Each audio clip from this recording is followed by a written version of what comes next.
Okay, thank you very much. So I want to talk about multiparameter persistence. I tried to motivate yesterday that it is beneficial sometimes to study several parameters. One example would be that you want to take into account the density parameter, density of the data. So we are looking at the situation where we study a bifiltration. You can do filtration by more parameters, but stick to 2 parameters, a bifiltration. The homology would produce us a representation of this poset. So the poset will be the real numbers squared, or maybe such a grid, a finite discrete grid. So we would look at representations of this grid. And the representation theory, if you ask some specialist in representation theory, they would tell you this is a wild quiver, even with commutative relations. And we don't know the modules, we don't know the indecomposable modules. What we do know is that the indecomposable modules are arbitrarily complicated. They have arbitrarily high dimension. They appear in families put together. The number of parameters those families depend on is unbounded. We really don't know the modules. Yeah, the module theory of this quiver is highly complicated. And to make things worse, there's a paper, I was referring to this in the discussion session, there's a paper that shows for the 2-dimensional grid, every module can be realized as homology of some filtered space, of a space that comes with a filtration of that shape. So you take a bifiltered system of topological spaces, and every module can be realized as an H1 of one topological space. So we cannot say, maybe coming from TDA, not all modules are interesting. No, in general, we can get any module possible. Okay, good. So I could say, as a representation theorist, this is wild and I run away, and that's the end of the story. But then in TDA, they insist, we want to give me some characterizations. I'm given the module, so how can we don't want to understand all modules. Okay, this is way too complicated, but let me give me some ways to understand, to visualize the one given module which I have in hand, and create a vector out of this module, and then we can feed this vector into some other machine learning algorithm, or we can visualize it and understand better. So we really want to look at something which is called invariants. This means just attach to every module a vector. Invariant really means this vector is constant on isomorphism classes, so isomorphic modules should give me the same vector. This is what they call an invariant. And try to find meaningful invariants, okay? So we were looking at some possible invariants. There is the dimension vector of the module. There's the rank invariant, and there's other things like Betty numbers and so on. And this is what I want to talk a little bit about today, yeah? What vectors we can associate to the modules and what are possible generalizations of that. So one example, as I said, was the dimension vector. So this was example number 0 here. So when I have such a representation, then I can look at all the dimensions of all the vector spaces in every point in the grid. A representation is just given by vector spaces M here and here and here and here. So for every point in the grid, I have a vector space, and I just note the dimension of those vector spaces.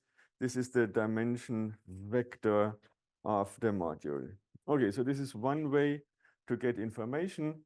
We discussed yesterday, this is not a way that is very sensitive to how data persists because it does not see the maps between the vector spaces. I totally ignore the maps. So the maps might all be 0 and nothing persists to the next step. So that's not a very sensitive vector, but it is one, it is a vector, okay.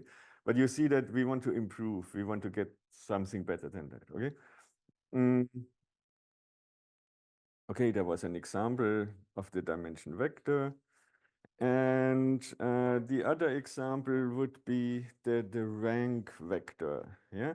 So the rank vector meaning for every 2 points, I and j in my grid, there's a linear map from mi to mj, and I would just record the rank of this map. So this is a much more sensitive information. I mean, this tells you at least the dimension of the map, I mean, of the image of the map. So how much information is transported from this point to that point.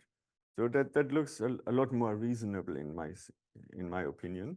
So the rank vector looks like a good a good invariant that you could attach to a module. Yeah, and we had my grid in these examples is a very small grid size 2 by 2, and we have had two such modules, m and n, and they have the same dimension vector. The dimension vector here is in the blue entries, but their ranks are different. So the ranks here are 1 everywhere, and the ranks, there are some zeros in the ranks. So some information does not persist if I go from left to right here. As we see, there's a 0 map. And the rank vector captures this information. Yeah. And it captures more information than the dimension vector. This is what we said. It's a strictly finer invariant than the dimension vector. So that's very good. And I mean, still the rank invariant cannot capture all modules because, as I told you, there's too many.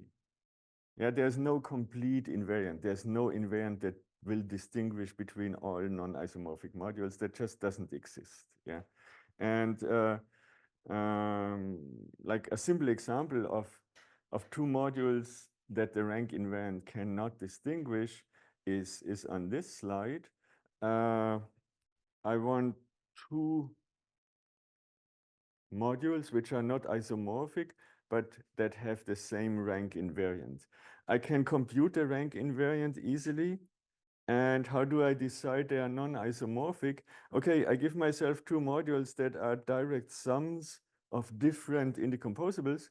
And due to the Krull-Schmidt theorem, a module is uniquely determined by which indecomposables it contains. So if they contain different indecomposables, they are going to be non-isomorphic. I'm not worrying about proving they are not isomorphic. I just give you two modules that are sums of different indecomposables, so they are not going to be isomorphic. So take as M the module which is given by that triangle here. So I have a KKK question. The K you have there on the upper right, upper left in the end, and the second summand should be lower right. Yeah, this looks like twice the same. This one? Yes, this is a good point. Thank you very much. Let's correct this right away. I made copy paste and then I forgot to change what I did, obviously. So let's this one is good. Okay, looks much better. Good. Thank you very much. So let's look at these two. So M is the sum of kind of a triangular shape here, and there's a module which is just one-dimensional here. And what are the ranks? I mean, I can compute the ranks for every summand. Yeah, and the ranks, something of rank goes up here and goes to the right here. So these are the two ones which I have there. And this doesn't contribute anything to the rank. And if I look at the other module, N, okay, some one-dimensional rank goes up here for the first summand. This is the one which I have here. For the other indecomposables, there's a one-dimensional rank going from left to right. This is the one here. And that's it. So if I look at these two rank vectors, they are equal, but the modules are not equal. The modules are non-isomorphic, okay? And you can see these are fairly easy indecomposables. I told you in general, an indecomposable is so complicated, I cannot even, excuse me. The modules are very complicated. I'm sorry for this. So this is a way to simple example. And even in that simple example, the rank invariant is not good enough to distinguish these two, which is kind of disappointing. Yeah. And we want to, maybe we want to look, thank you very much. Maybe we want to look for something stronger than the rank invariant. Yeah. So the question is, how can we generalize from there? I mean, dimension vector is very natural. Taking the rank along linear maps is very natural. How can I go from there? Yeah. What else can you do? And okay, so there's a lot of work going on. So we want to, this is my aim, we want to generalize these two examples, the dimension vector and the rank vector, into some larger invariants that give me more information. That's the goal, okay? Okay, good. So first, let's look at the dimension vector. How can I generalize the dimension vector? And now I need to reveal I do this using homological algebra because this is my background, okay? There's other methods, of course. I focus on this one, yeah? So if you have done your module, your ring series somewhere, then the dimension vector, I mean the pointwise dimension of a module at some point can be written as the dimension of the space of morphisms from the indecomposable projective into the module. This is a classic formula in, does it come with a name? Not okay, but it's well known in representation theory. Instead of measuring the dimension of a module at a point A, you measure the dimension of the space of morphisms that go from the projective into M. Okay, what is the projective? Let's start with there. So the projective module, I'm here at my two-dimensional grid. Yeah, I give myself a point somewhere A in the grid. Then this point determines something that we call a projective indecomposable module at this vertex. And this is given as the indicator module of the upset of A. The upset is all points that are larger than A. Yeah, so I start in A and then I collect all the points that are greater or equal to that point. So I give myself this quadrant going up and to the right. And I take the indicator module. This means I take a one-dimensional vector space everywhere over this set, outside 0, and the maps between the Ks are identity maps. So this is a simple module. And then I'm studying morphisms from that projective into any given module M. And I can map pointwise at the vector space A, I can map into the module MA as I wish. Yeah. So I get the full vector space here. And then I continue according to the definition of what is a morphism of a representation. I need to continue mapping from here to there. And I need to look at those compatibility, those commutativity relations, yeah? But the commutativity relation really only tells me that when something stops, when there's something going to 0 here, it must go to 0 there as well. So there's a restriction in the general definition of a morphism, yeah? But the projective does never go to 0. We continue as long as we can. So there's no restriction. So whatever I map here from A into this vector space can be extended to a morphism. And therefore, the set of morphisms from PA into M is really given by the whole vector space that you have sitting at A. So we do have this formula. Good? Yeah? So is this now, what are the maps between the cases, the identities? The maps between the case are all the identity maps. This is 1, 1, 1. This is what I refer to as the indicator, the characteristic module of a subset. On this subset, you have identity everywhere. Yeah. And outside, you have zeros outside anyway. Yeah. So the maps here are 1, 1, 1, 1 everywhere. Okay? Good. So this is very good. Why does this open the door to generalizing the dimension vector? I can realize the dimension vector as counting the dimension of homomorphism from a test set into my given module M. My test set are the projectives, but I can test with other indecomposables. Yeah. Instead of projectives, now you can add your favorite set of indecomposable modules and test morphism dimension from those into M. So the door is open to any extension of the dimension vector. Just give me your favorite set of modules. They can be indicator modules given by some subposet. This subposet must not be those particular forms. As a subposet, you could only look at rectangles or whatever shape you prefer and test from that given set of test modules what's the dimension of the homomorphism space from those to M. This gives you a vector and it extends the dimension vector. So this is already very, very useful observation, okay? Now there are some people who love homological algebra and resolutions and Betty numbers. Who are those people?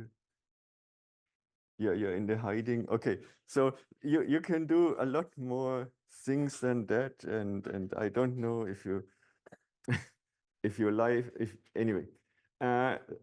So when I talk about homological algebra, then you were thinking not about the dimension of the homomorphism space. You were thinking about the following thing. I have a module M, and then I ask you, the expert from homological algebra, what you're going to do with it. Then you say, I check the projective resolution. Yeah, that's for sure. Yeah. So let's look at the projective resolution of my module. This means I look for an epimorphism for a surjective map from a projective into M. Okay, good. This surjective map is going to have some kernel. And then I look for a projective, another projective that maps epimorphically into this kernel. And then I continue until I get this 0. Okay. And then this is called a projective resolution of the module. And what we usually do with the projective resolution, we count at every step in the projective resolution. Here, this P of 0 is a projective module, so it's going to be a direct sum of indecomposable projectives. And I'm going to count in that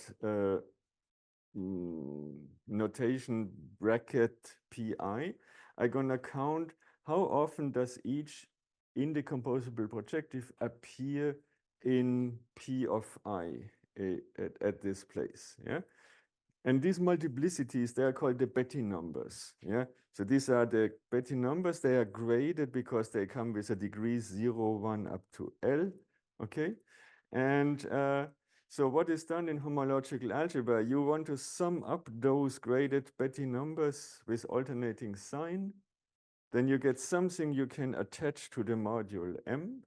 Okay. Who has seen this? Oh, it's getting less, but this is a standard thing that you would do in homological algebra. And surprisingly enough, this vector here is going to be equivalent to the dimension vector. Yeah.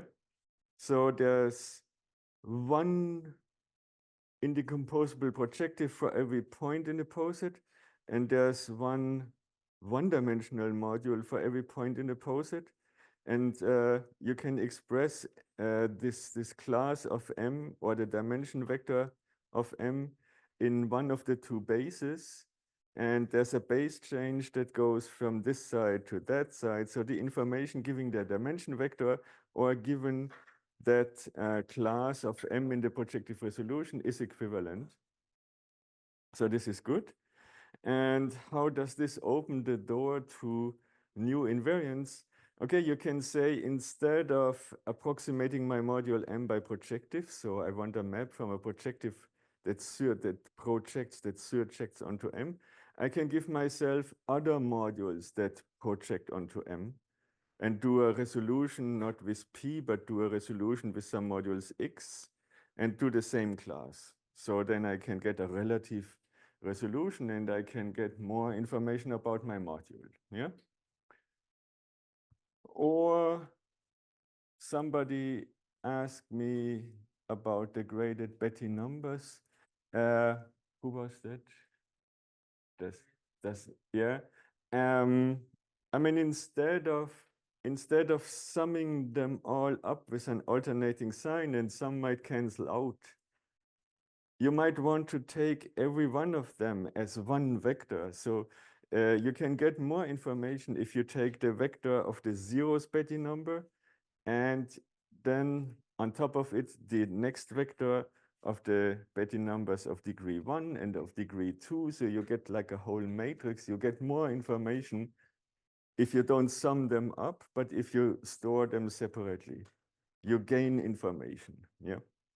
And this is also a good way to increase the information that we can get from our module. Yeah.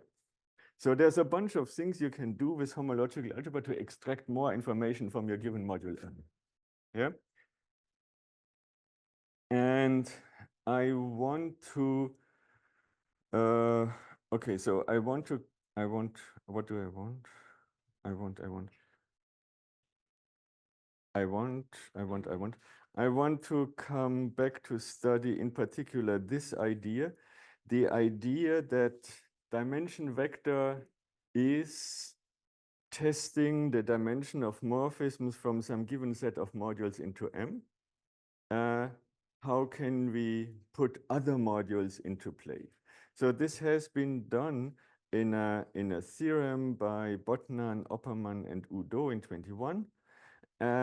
They said that computing the rank invariant, you know, rank invariant is this nice, where we compute the ranks.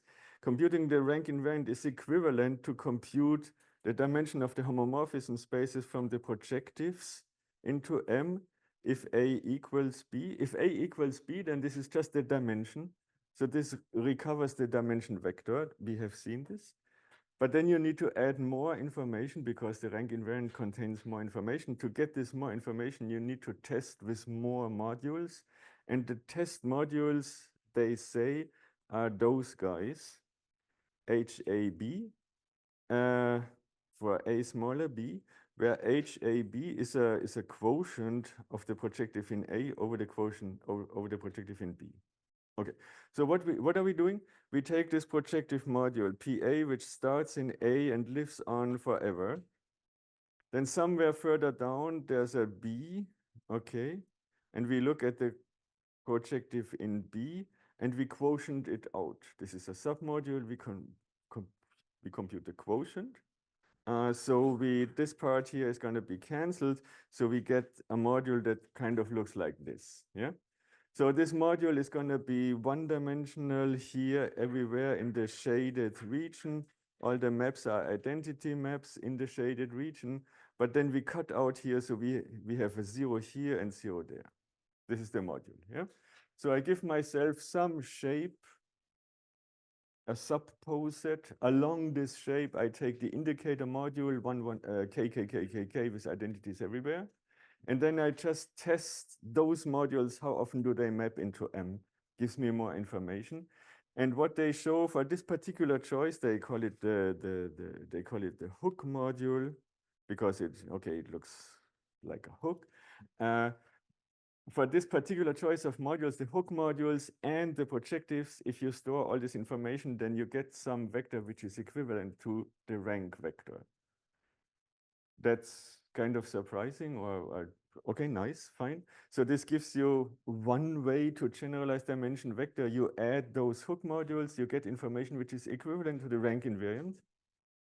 And then you can play your favorite game, and then you can add more modules. I mean, you can add those guys, or give me your favorite shape of a subposet, test with all of them. You can do what you want, okay? I want to, in the remaining 20 minutes, go with you through the proof of the theorem, because my supervisor told me every presentation has to contain a proof. And this is Gabriel, so this is what we have to do, right? But I don't give you the original proof. I give you the proof that we did with Claire Amiot and Eric Hansen. In their original proof, what they did is they really do a base change between these numbers and the rank and the collection of the ranks. And it's a bit painful. I mean, it's, yeah, you can do it, but you don't really understand why these hooks appear. I mean, they don't tell you. I mean, they take the hooks and they perform a base change from that vector to the other vector, and it works. But you don't really understand, like, why does it work? Yeah. So we set out and say, like come on, we have to understand this better. Yeah. And this is the goal. That's okay. Okay, let's do this. But you can help me in the proof, okay? Yeah. Sure. Come on, give me some. We can do this, right? Okay, good. So let's look at the proof. Okay, so what are we after? We are after those ranks of those maps for any pair of points A and B. Okay, that's the rank vector. That's the information which is stored. So I've got 2 points A and B in the poset, and this induces a linear map. The module, the datum of the module, which has vector spaces everywhere. In particular, there's a vector space at A, and there's a vector space at B, and there's a linear map, and I record just this information. What is the rank of this map from here to there? That's the information we have to consider. Good. Now, if I look into that, then I see, I mean, there's like a quiver. The quiver, I mean, there's this arrow from A to B, yeah? So what I want to do is I want to embed this quiver here into my poset P. Just I take this arrow and I copy it right into my poset. So this is an embedding of posets, okay? And when you have a poset embedded and you have your module over your representation over the large poset, you can restrict it to that smaller poset. You simply restrict it. You only look at the vector spaces over these 2 points and at this linear map. So why do I do that? Because I do know my representation theory of this quiver. I mean, the big one is wild. I don't know anything. But this quiver, I do know very well. This is our type A2 quiver. And we know for the A2 quiver, every indecomposable is an interval module. And there aren't that many intervals in 2 points, right?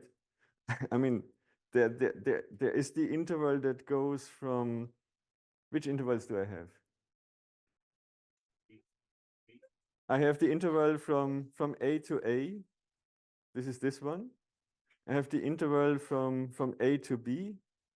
And I have the interval from B to B. That's all. That's all what I got. Yeah, so I got 3 intervals. Every module is a direct sum of those 3 guys. That's what I know. Yeah. In representation theory, they come with different names. These are the simple modules. This is the projective module. Don't worry too much about it. If I restrict M to Q, I know M is going to be a direct sum of these 3 guys, yeah, appearing with some multiplicities. Yeah, it's a direct sum of so many times X times this one, Y times that one, Z times this one. That's what I know. Good.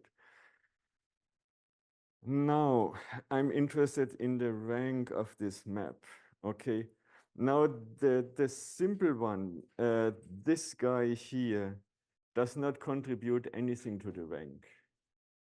I mean, you see that the map here is the 0 map.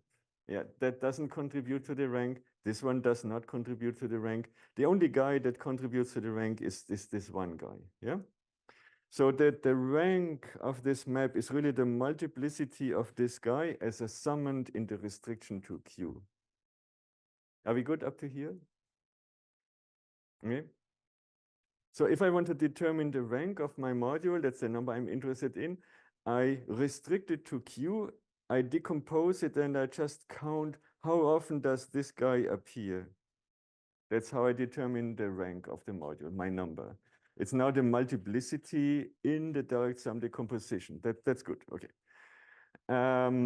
But I said, what is our what is our goal? Our goal is to compute Hom dimensions. Yeah, so I have to translate this into dimensions of some morphisms. Okay, so that module PA, I can compute morphisms between those interval modules. It maps to itself by identity.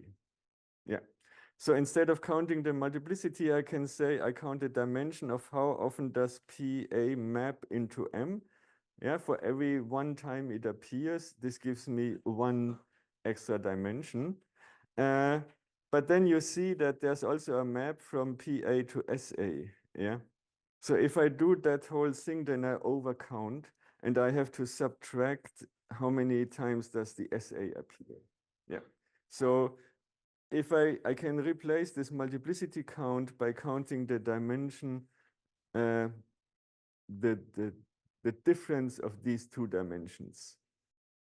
How often does PA map into M in the restriction of M? How often does SA map into the restriction of A?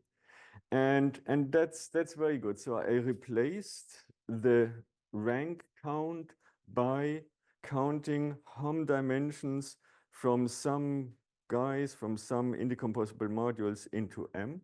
And this is very good. That's what I'm looking for. This is my formula. Except a small detail, I count here dimensions over P. And what I got here was dimensions over that simple case, only the quiver Q, which I know everything very well.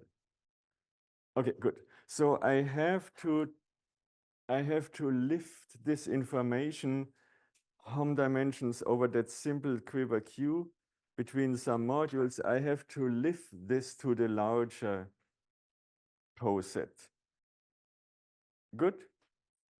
Now, where are the experts? Where are the experts? Okay, good. I have my large poset P. I have my embedding of a small poset Q. Restriction here, I just take the module and I eliminate it everywhere else. I just look at it over the small poset. Restriction is a good functor. This is an exact functor. Okay. Who has heard exact functors? Ah, a lot of you.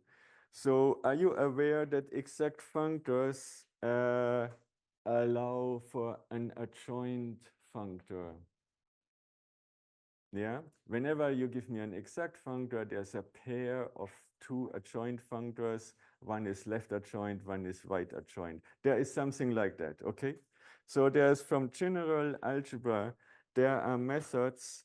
I have my functor in this direction, which is very well understood and easy. There's way to go backwards.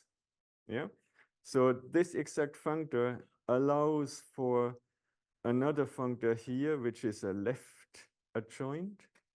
Okay, there's an adjoint pair of functors. If you go into your category book, there's pairs of adjoint functors, a left and a right adjoint.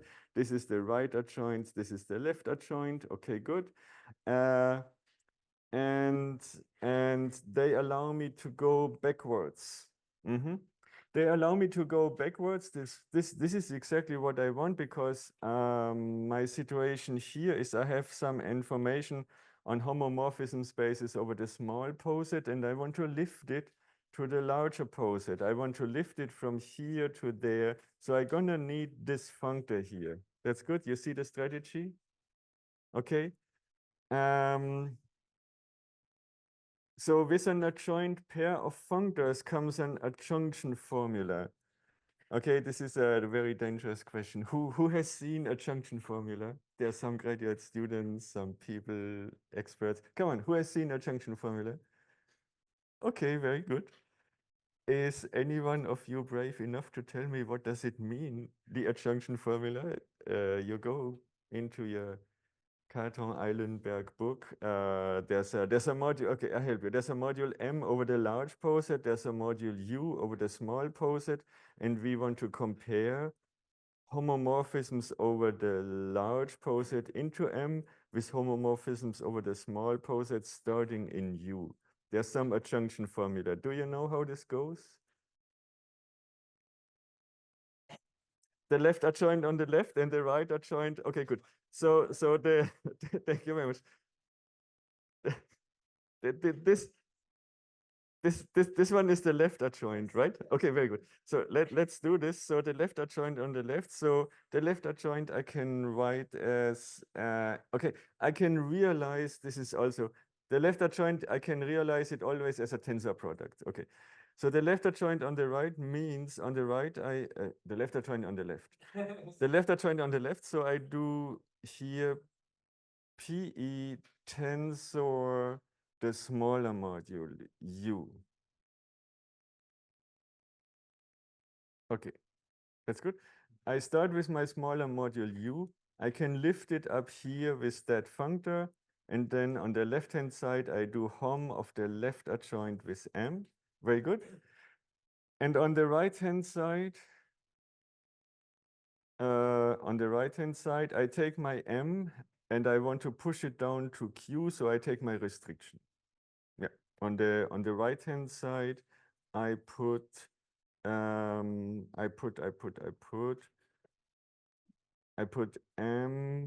and I restrict it to Q. That's what the formula tells me, right? Adjunction formula, we have done this, yeah? Everybody who has seen adjunction formula, you're good? This is good? Yeah? Okay. Okay, perfect. So what do we actually want? Where did we start with? I mean that was the thing we are after. That was the thing we are given. So let me compare this here. So that was the thing that we had, right? I mean, the rank invariant was given by this formula of homs over the small quiver Q. And I want to lift it to homs over the large poset P using adjunction formula. Okay, very good. So let's apply this. So the rank will be the dimension of the homomorphism space of this guy. And I want to take this guy, this is the one here, I want to bring it to the left-hand side. Okay, so I replace my restriction by M and I replace my projective by the induction functor applied to the projective. Okay. Now, very good thing about tensor products or left adjoint functors in general is that they are right exact. Don't ask me who made up this terminology. A left adjoint functor is right exact. Good. I'm sorry for this. And right exact functors, they send projectives to projectives. This is the good thing about it. So the projective here goes to the projective here, just over the new space. So the projective over PQ goes here really to the projective in the same point, but now over the larger poset P. That's what I get. Okay. Perfect. And what about this one here? Yeah. Here I do have the simple module, and the left adjoint does not map the simple to the simple, certainly not. Okay. So what can I do? I do know that this left adjoint functor is right exact. Okay, very good. It's right exact. So I give myself a resolution of my simple module. I find a projective resolution of my simple module here. Yeah, the simple module has a projective cover PA and the kernel is SB, which is the projective in B. Okay, so let's do this. I can give myself a resolution of the simple in A by the projective in A, and the kernel is going to be the projective in B. This is what I have over the small quiver Q because I can control everything over the small quiver Q. And then I just need to apply my induction, my left adjoint functor to that situation. But we said like this maps projectives to projectives. So the PB over Q goes to the PB over P. The PA over Q goes to PA over P. And it's a right exact functor. So if that one was the core kernel of this map, this one is going to be the core kernel of this map. Yeah. And being the co-kernel of this map means it is the quotient PA by PB. So I have the quotient PA by PB here. Good? Yeah? Yeah? Can you find out again why we transform the PB over Q to the PB over P? This is a property of right exact functors that they map projective to projectives.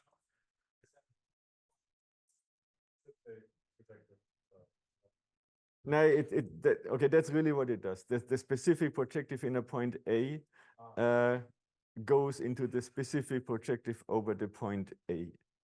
Same thing, the same one. Yeah, I mean, kind of in the larger poset, you go from A everywhere you can, then you extend it, you lift it to the larger poset, then you just lift it wherever you can. You just go further. Yeah, but you start at the same point. Okay, so this goes here, this goes here. And the quotient of these two goes to the quotient of these two. And so we do find, at this point, you should be very excited that we find our hook module here. Yeah, this one is the hook. This quotient, that's what we defined, this one is the hook. HAB, we found our hook module right here. Okay, so what did we show? What did we show? If I know the dimension of this homomorphism space and the dimension of this homomorphism space, then I can compute the rank invariant. This equals this. No, sorry. If I know this dimension and that dimension, then I can compute the rank. Okay? Other way around, if I know all the rank invariants, then I know also the rank from A to A, but the rank from A to A is the dimension, is the projective. Yeah, so if I know all the ranks, I know this one and I know this one. If I know these two, then I can compute this one. Yeah, so if I if I know all the ranks, I can compute all the home dimensions. If I know all the home dimensions, I can compute all the ranks. This is equivalent information. Yeah. So we understood that this theorem holds, and it is just based on I embed one arrow. Okay? So if I embed one arrow, then I get the rank invariant. And now that leaves the door open to you can embed whoever you want. Yeah, so our new strategy would be, instead of embedding one arrow, embed your favorite poset. It can be something like this. It can be something like zigzag modules. This has been done. And then you do the equivalent thing. You take your given module, you restrict it to the smaller poset, and then you gain information from there. And so this is how we think one can go forward and get more information than what is stored in the dimension vector and in the rank invariant. And let me stop with this one. And I have this beautiful slide. Thank you very much.